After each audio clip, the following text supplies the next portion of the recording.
Something specific I like about my current job is that the annual performance review is entirely predictable.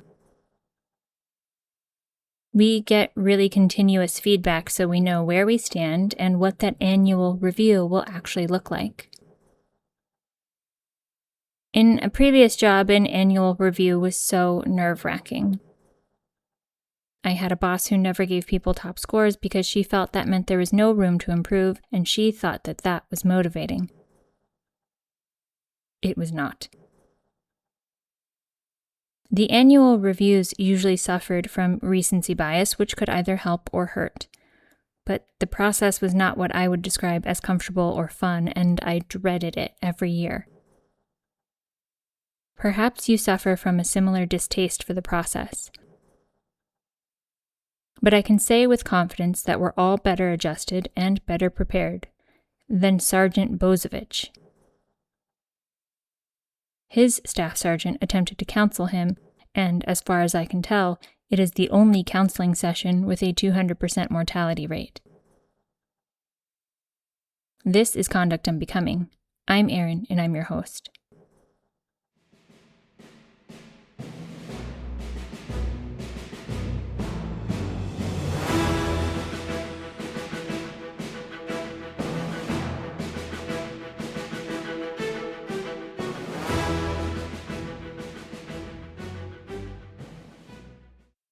In the heightened stress of a war zone, Staff Sergeant Dawson turned a critical eye towards his soldiers and decided to make a leadership change, swapping Sergeant Durbin in for 38-year-old Bozicevich as the leader of a 4-man team at Patrol Base Jerf in Iraq. At the time of the 2008 change, Sergeant Durbin was 13 years younger than Bozicevich and new to the rank. On the other hand, Bozicevich had served 15 years in the Army Reserve in Minnesota and was in Iraq on his second combat tour. But things had been rocky in the preceding 24 hours. In fact, just hours before the change, Bozicevich lost a grenade and reported being unable to find it, and also left behind a soldier under his leadership during a foot patrol. Staff Sergeant Dawson joined Bozicevich at the security station where he was sitting duty at about 2 a.m. He brought Sergeant Durbin in with him to announce the change and provide further constructive feedback and correction for Bozicevich. Minutes later, other soldiers heard a volley of shots ring out. Bozicevich admitted that he shot Staff Sergeant Darius Dawson and Sergeant Wesley Durbin after they issued him written counseling. But, Bozicevich claimed, he only raised his gun and opened fire because the two pointed their rifles at his head and threatened to kill him if he didn't sign off on the written counseling. Bozicevich maintained that he disarmed Dawson and Durbin, grabbed his rifle and bolted from the room. He testified that he fired his gun blindly, that he, quote, sprayed and prayed, which is definitely not my choice of words because I always thought that meant something different. The problem is that several witnesses testified that they saw Bozicevich chasing Dawson down while firing at him before standing over him and firing 2 final shots. This happened after they heard Bozicevich scream, "I'm going to kill you." Bozicevich testified that at some point in all of this ruckus, he asked Dawson if he was working with the Black Masons, and that Dawson confirmed he had been. In total, Bozicevich landed 14 shots. 7 hit Durbin where he stood in the security station during the attempted counseling. 6 hit Dawson in the back, and a single shot lodged in the rifle slung over Dawson's shoulder. I understand that Bozicevich said he was indiscriminately spraying bullets, but that kind of marksmanship would beg to differ.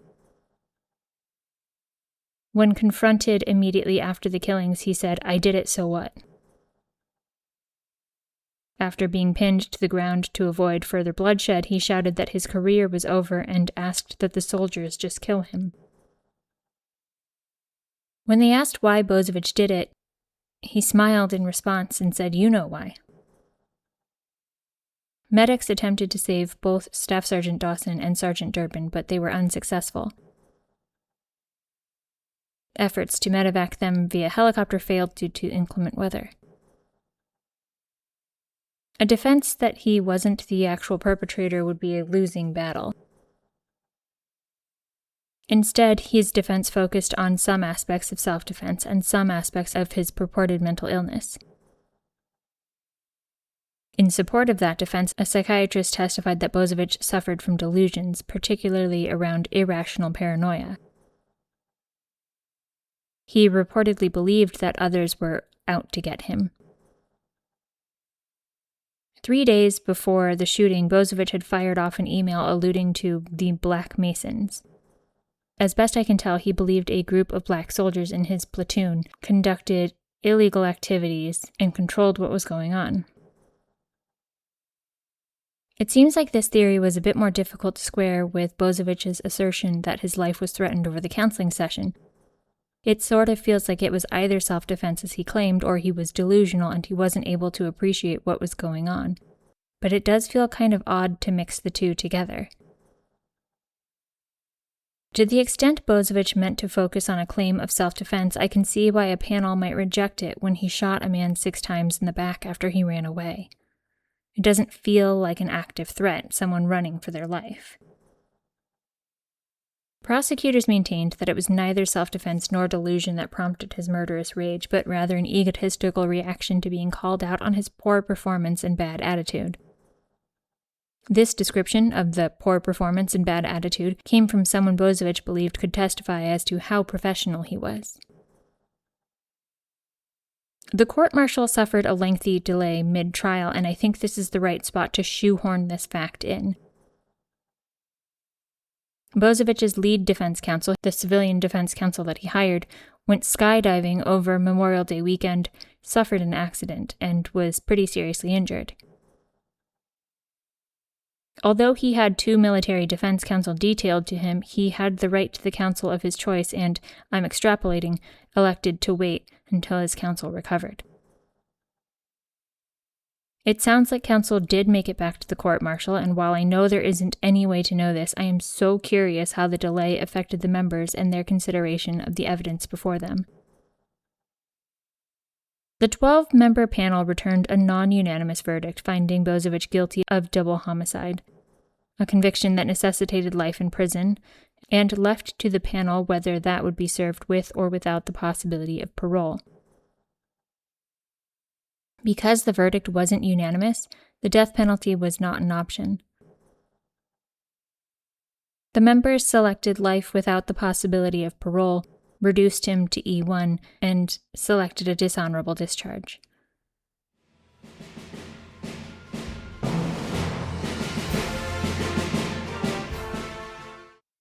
On appeal, Bozicevich raised 9 assignments of error, but the Army Court of Criminal Appeals determined none merited relief. The 2 I find most interesting got combined into one under the umbrella of discovery violations. Bozicevich alleged that government counsel failed to turn over an investigator's notes documenting specific instances of Bozicevich's behavior that could tend to support the defense psychiatrist's conclusion that Bozicevich suffered from a delusional disorder. Second, Bozicevich alleged that the government failed to disclose in a timely manner that Staff Sergeant Dawson had previously threatened what I think is a romantic partner with a gun during an argument. That information, Bozicevich contended, was relevant to Bozicevich's story, that Dawson and Durbin held him at gunpoint during his attempted counseling session. Both disclosures were made to the defense during the trial, and the military judge gave them the opportunity to recall the defense psychiatrist if they so wished. Government counsel would not be permitted to cross-examine the defense psychiatrist on the topic and wouldn't be allowed to present rebuttal evidence.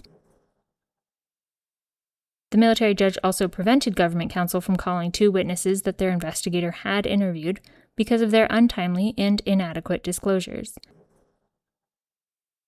Further, she found that the late disclosures constituted grossly negligent behavior and a Brady violation, but determined it was not intentional misconduct. In line with that, when defense counsel moved for a mistrial, she denied the motion and offered further lesser remedies, which the defense declined. So, on appeal, the ACCA had to determine whether the military judge should have declared a mistrial and started everyone over with the full knowledge of the facts contained in the late disclosures. They looked to whether it really mattered whether defense got late notice of the incidents that were consistent with Bozicevich's purported delusions, and concluded it did not. Even without considering the additional incidents, a late disclosure doesn't undermine the opinion but rather buttresses it. When the ACCA looked to the issue of the supposed gun threat from Staff Sergeant Dawson, they stepped back to contextualize the evidence in the grander scheme of the trial and evaluated the issue for prejudice. Instead of parsing out whether the judge abused her discretion, they said that even if she had, the ruling didn't actually prejudice Bozicevich. It's one of my favorite ways to see a debatable issue solved. The case against Bozicevich was very strong between those witnesses hearing him scream that he was going to kill someone, seeing him chase someone down, hearing gunshots, and upon discovery of the murders, and his admission that he'd done it. The physical evidence supported the government's theory and testimony from witnesses. The case against Bozicevich was so overwhelming that even if the ACCA assumed the military judge bungled the decision, any such error was harmless beyond a reasonable doubt. I mentioned the civilian defense counsel and 2 military defense counsel that worked on Bozicevich's defense above the fold. Bozicevich alleged that they collectively provided him ineffective assistance of counsel by failing to investigate potential exculpatory information that he provided to them. He didn't provide sufficient supporting affidavits from the people he alleges they failed to talk to. But the ACCA didn't just consider that Bozicevich didn't give enough information to advance his claims of ineffective assistance of counsel. They also considered the defense counsel's efforts to substantiate Bozicevich's wider claims of a secret society within the unit, the Black Masons Bozicevich believed existed and ran things, as well as other leads that he provided to them. Ultimately, Bozicevich's appeal failed to gain any of the relief he believed he was due. But he disagreed with the ACCA and pursued a petition of habeas corpus in the district court, alleging further errors with his trial, and that he was subjected to cruel and unusual punishment, among other complaints. The district court concluded that many of his claims were not appropriately before them, concluding that those that were before the ACCA were given full and fair consideration, those that weren't before the ACCA were waived, and thus Bozicevich's petition should be denied. He's hit a lot of dead ends, but I suppose it should not surprise us that somebody who had such a difficult time accepting feedback on his performance also struggles to accept his findings of guilt. Thank you for listening. If you enjoyed today's episode, please share it. I invite you to submit case suggestions and feedback to conductandbecomingpod@gmail.com or on conductandbecomingpod.com. Join me next time when we drag some brass into this. Until then, take care.